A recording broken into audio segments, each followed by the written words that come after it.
Now stay tuned for X-1 on NBC. Countdown for blast-off. X-5, 4, 3, 2, X-1, fire.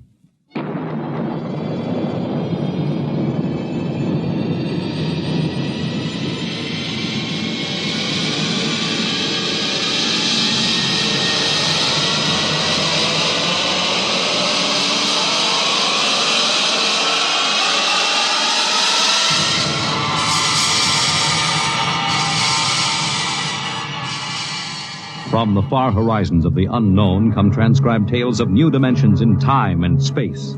These are stories of the future, adventures in which you'll live in a million could-be years on 1,000 maybe worlds. The National Broadcasting Company, in cooperation with Street and Smith, publishers of astounding science fiction, presents X minus one.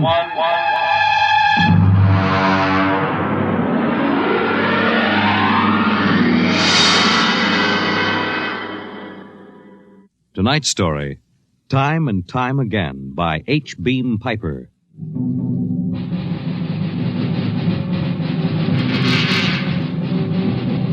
It happened during a routine skirmish in the Great War. Patrols advanced from the defense perimeter under jet cover and preceded by napalm throwers. The enemy defended in depth and mopped up with guided 98s fired from 40 miles to the rear. The blast area was 10 miles in circumference, and the medics didn't find much to pick up over 500 yards in. All right, now back it in here. Look out, it's lousy with mud. More. Now, cut left. More, hold it. Stretches. Come on, Travers, get those men out. Yes, sir. Get a move on. Line them up. Come on. Easy. You want to kill them? Okay, take it away. Left those Joes where they was. Half of them won't last till the plane comes. As long as they're alive, they'll be treated. Get those tags out, Travers. Start taking names. Yes, sir. This one must have been 1,000 yards in. Get his dog tag out. Mess. Here. Hartley Allen, Captain G5 Chem Research, AN-73D. Number SO23869-403-J. Hartley? Allen Hartley. Oh. That must be the Hartley that wrote Children of the Mist and Conker's Road. Never heard of him. Major, I think maybe he's partly conscious. Had I better give him another shot? Go ahead, Sergeant. There isn't much else we can do for him. It's a rotten shame. Yeah, ain't it always? Okay, Captain, let me have that arm. There.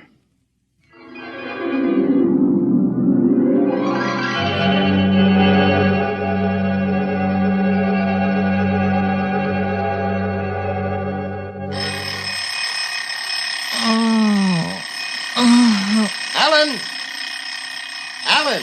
Oh, God. Down.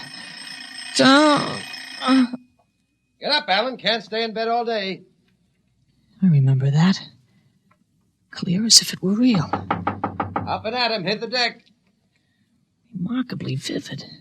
It's strange. Alan, are you all right? I'm all right. What's wrong with my voice?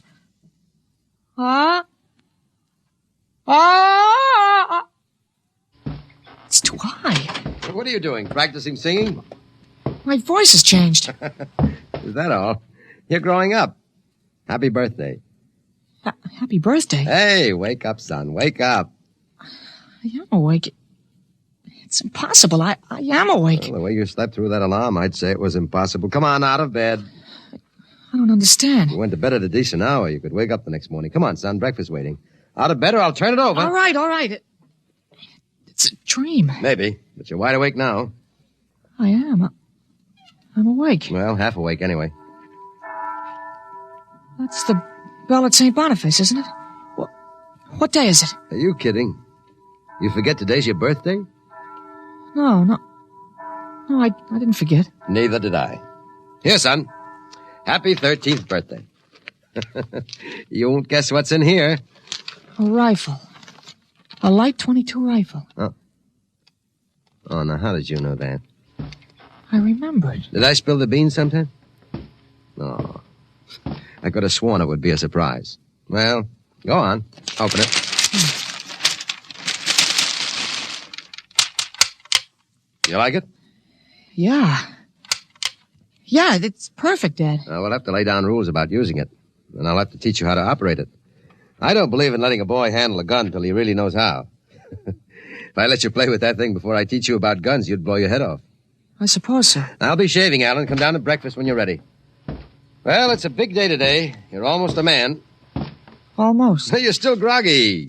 Snap out of it, Alan. I will. There's a dream in it somewhere, but I'm not sure which. What? Never mind, Dad. I'll be right down for breakfast.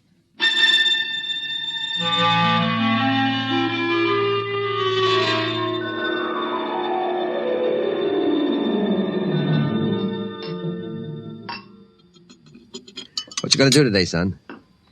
I want to do some reading this morning, I guess. That's always a good thing to do. After breakfast, suppose you take a walk down to the station and get me a Times. Didn't it come? What, the Times? Well, they don't deliver. Be a good idea, though. Maybe I'll talk to Sam Ashburn about it. Here's a $50, Alan. Get anything you want for yourself out of the change. Thanks, Dad. Finish your milk before you go. Sure, Dad. Thanks for the money. You're big enough to handle it now. Hurry back. I'd like to finish the crossword puzzle before lunch.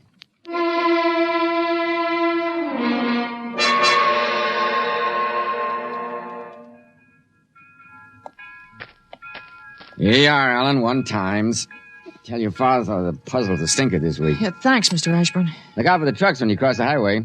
I'll go across Elton's lot. It's a shortcut. Elton's? You'll have a hard time crossing there, son. There's 4 buildings on that block. I thought they burned down. I've seen them this morning, big as life. I guess that didn't happen yet. What'd you say? Nothing, Mr. Ashburn. I was just muttering. My days, youngsters talked up. Yes, sir. Bye, Mr. Ashburn.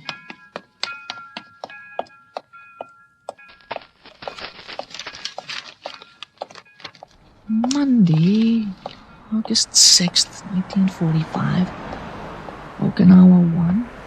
I'm in Japan. Hey, Alan. Huh? Alan, wait up. Hey, Larry Morton. Hi, Larry. Hi, Al. You going to Sunday school? No, I have some things I want to do at home. Oh, get him. Fancy pants talk. Things I want to do at home. Oh, go chase yourself around the block. Go jump in a garbage can. Go take a flying jet to the moon. Hey, that's a new one. Flying jet to the moon. You thought up a new one, Al. Yeah. I wish I could stay home from Sunday school when I wanted to. How about us going swimming at the canoe club after? Oh, I wish I could. I gotta stay home. We're expecting company. A couple of aunts of mine. Dad wants me to stay home when they come. Aunts are a pain. Nothing I can do. You see the football movie at the Grand? Boy, what a team. Notre Dame. I thought you'd like Cornell. Cornell? Huh. They couldn't beat Vassar. Well, you're gonna go to Cornell, aren't you? Me, Cornell? Fat chance. I'll bet you do. I wouldn't take your money. Well, I know you wouldn't, but you'll go to Cornell, all right. Ha, Cornell. Far above Cayuga's waters, there's an awful smell. Just the same, you'll go to Cornell. Well, Larry, I gotta go. Well, so long, Al. I'll see you. So long, Larry. See you.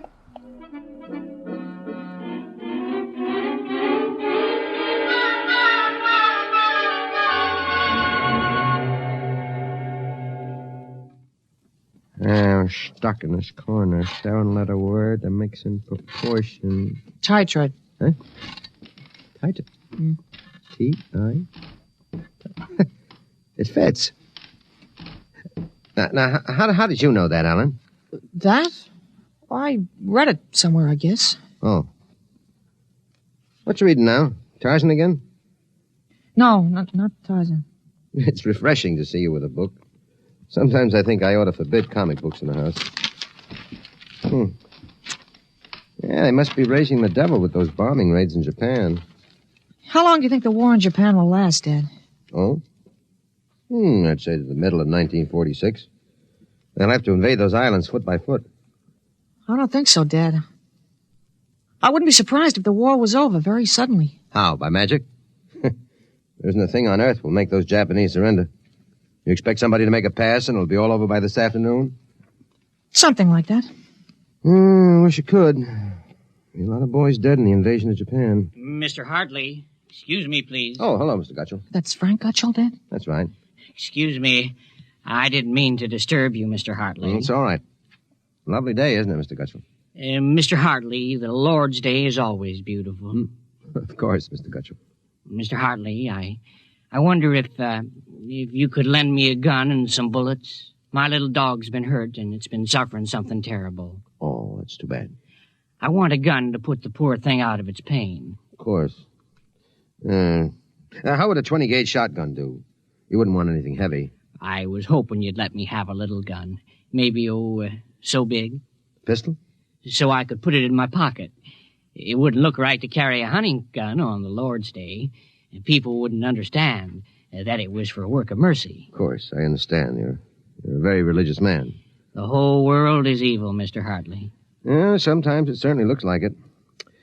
Well, I have a Colt 38 Special from the auxiliary police outfit. Well, that's fine. You've got to bring it right back, Mr. Gutchell. I might be called out. Now, you'll have to promise to get it right back. Dad, wait a minute. I just remembered. Remembered what? Well, aren't there some cartridges left for the Luger? Then you wouldn't be without the Colt. That's right. I have got a German automatic I could let you have. That way I wouldn't get stuck. You'd have to return it promptly, though. Oh, wait, Dad, I'll get it. I know where the cartridges Be careful, son. Well, Mr. Gutchell, it sure turned out nice after all that.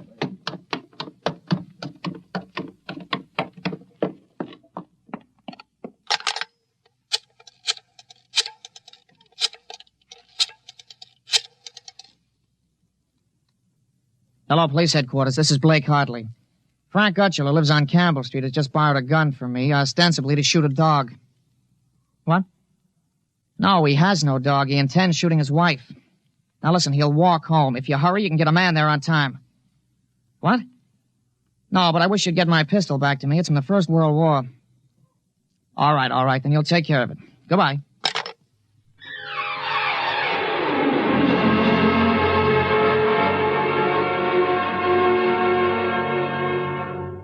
There you are. What kept you, Alan? Well, I couldn't find the cartridges at first. I'll show Mr. Gutchell how it works. It's all loaded, ready to shoot. This is the safety. Just push it forward and up. There are 8 shots in it. Did you load the chamber, Ellen? Sure, it's on safe now. You understand how it works, Mr. Gutchell? Oh, yes, I understand. Thank you, Mr. Hartley. Thank you, Sonny. Goodbye. Goodbye, Mr. Gutchell. Return the gun when you're done. Yes, I'll be done with it soon. Goodbye. Alan, you shouldn't have loaded that gun. I guess it's all over now. I had to keep you from fooling with it. I didn't want you to see I took out the firing pin. You what? Gutchell didn't want that gun to shoot a dog. He's a fanatic. He sees visions, hears voices. The voices probably put him up to this. Well, I'll submit that any man who holds intimate conversations with disembodied spirits isn't to be trusted with a gun. What are you talking about? While I was at it, I called the police upstairs. I put a handkerchief over my mouth and told them I was you. You? Well, why did you have to do that? I couldn't have told them this is little Alan Hartley, 13 years old. And suppose he really wants to shoot a dog. What kind of a mess will I be in then? No mess. If I'm wrong, which I'm not, I'll take the rap for it. Dumb kid trick, you know. But if I'm right, you'll have to front for me. They give me a lot of cheap boy hero publicity, which I don't want. This is crazy, Alan. This is absolutely crazy. Maybe. We'll have the complete returns in 20 minutes.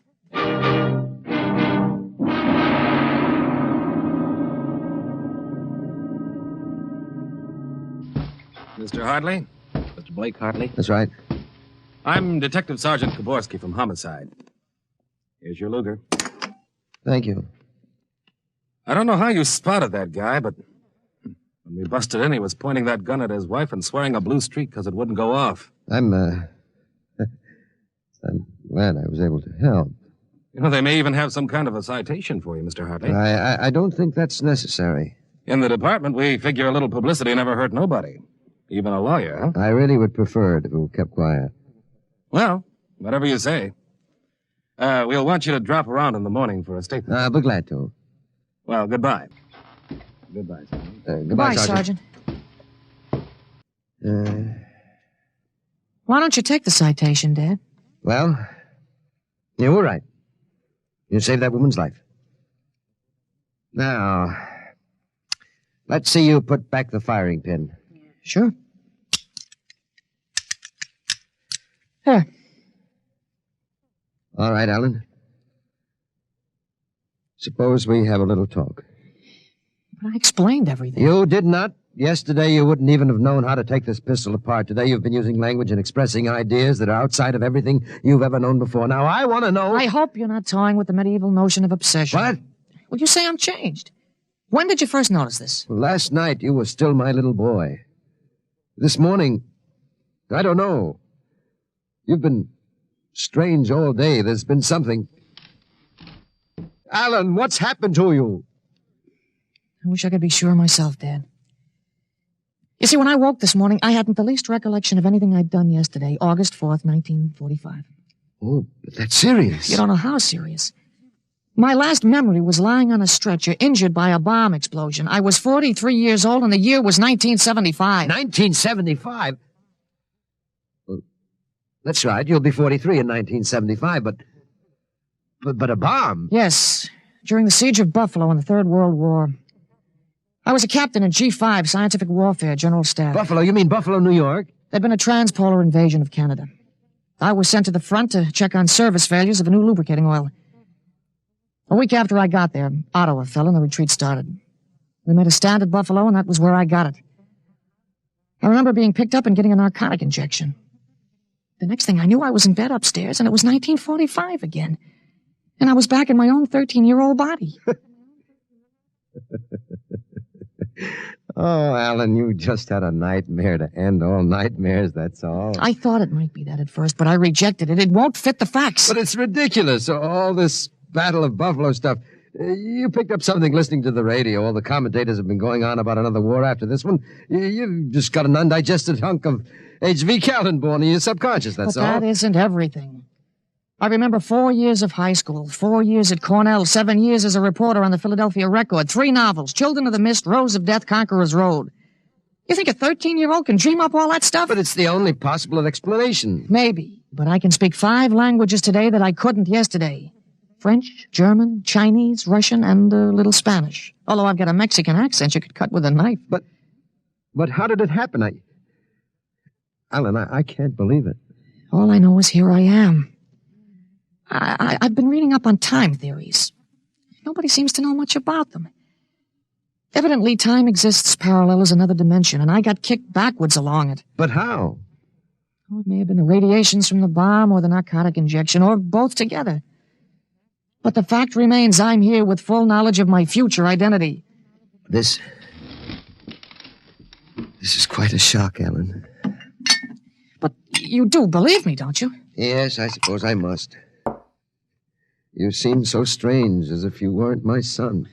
I'm your son, all right. Same body as yesterday. I've just had an educational shortcut. Wait a minute. If you can remember the next 30 years, suppose you tell me when the war is going to end. This one against the Japs, I mean. Oh, sure.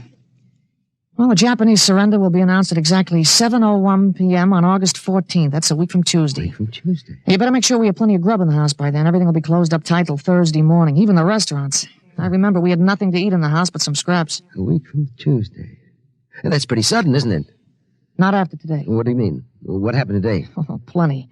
What time is it, Dad? That's 11:16. Is your watch right? Well, to the seconds, why? Well, it'll come at exactly 11:17:40. What'll come? The radio announcement. What are you getting at? Something important on the radio? Well, we'll see. Well, don't bother, Dad. It won't work. I remember we had a tube burned out. There is something wrong. When is this announcement of yours? Now I remember it. I memorized it in journalism school in 1954. What time is it? 11:18 o'clock. We're breaking into the program now. President Truman has just announced that an atomic bomb has been dropped on the Japanese industrial city of Hiroshima. The bomb was dropped 16 hours ago, and the announcement was delayed to ascertain the results of the explosion. A man named John Howard Peterson read that announcement from the Washington newsroom with NBC. I don't believe it. No? Well, listen. What? That's the Bergplatt factory whistle.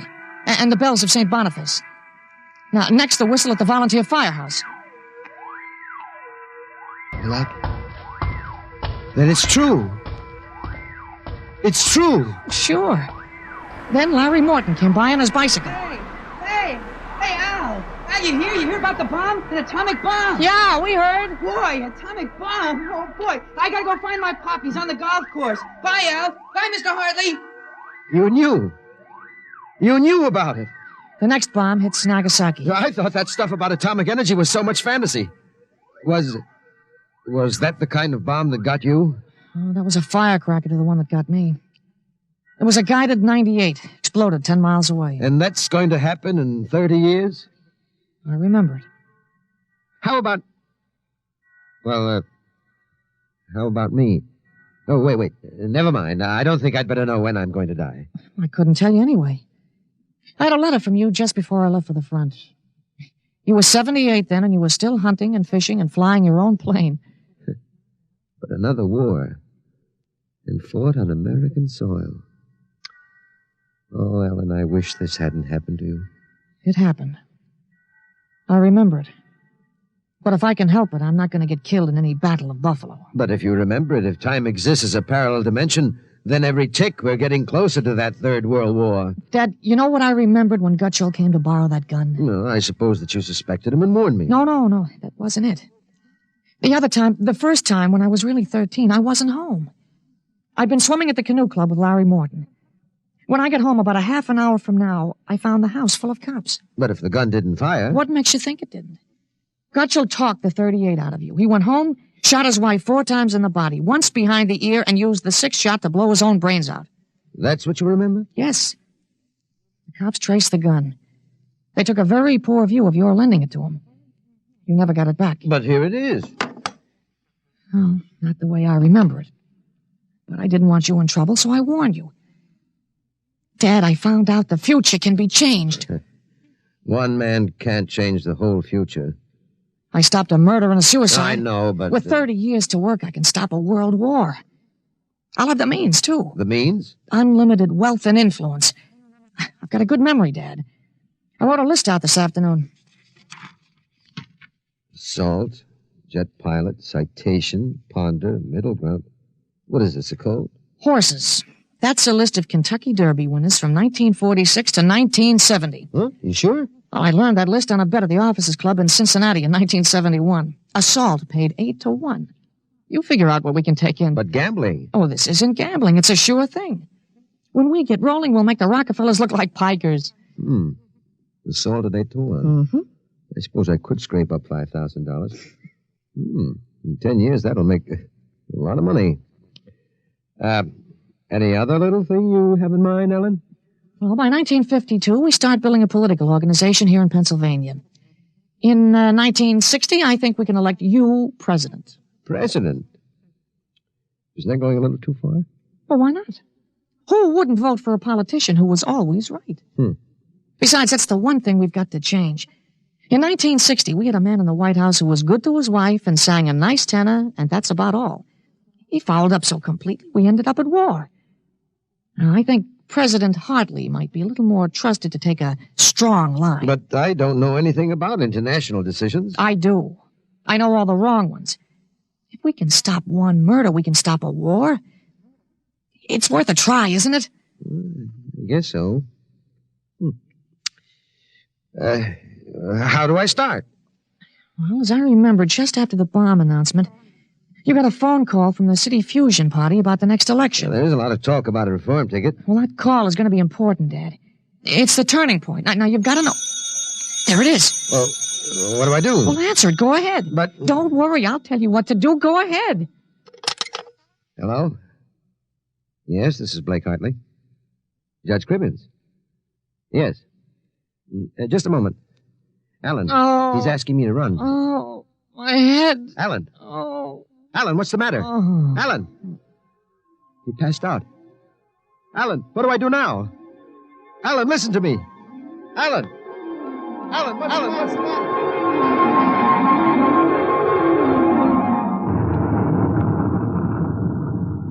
Captain Hartley.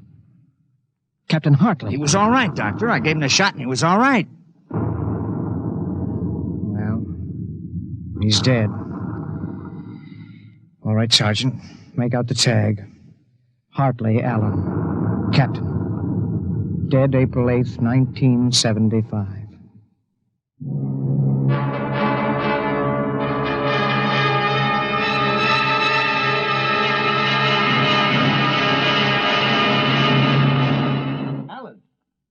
Alan, what happened? Alan! Alan! Huh? Alan, are you all right? Oh, hi, Dad. I've got Judge Crimmins on the phone. What do I tell him? What? Alan, are you all right? You passed out. Sure. I'm all right. Hey, today's my birthday, isn't it? What'd you get for my birthday, huh? Don't you remember? The Third World War? What Third World War? Gee, Dad, what's the matter? You're looking at me funny. You don't remember. You're back again, aren't you? Back to 13 years old. Sure, I'm 13 today. For corn's sake, Dad. You must have died up there. It was only a mind transfer. That means I'm on my own. I have to do it myself without your help. Help for what? If it's the grass, I said I'd cut it tomorrow. No, it's not the grass. I've got to save your life, Ellen. I can't let you die that way in 1975. You're talking about, Dad? You sound goofy. I've got to change it all by myself. Change what? Never mind, Alan. You don't know yet. Come on. Let's have lunch. Sure, Dad, but how about my present now? What'd you give me for my birthday, In a minute, son. Go on in. Okay, well, hurry up, Dad, huh? Sure, all right. Now, where did I put that list of horses?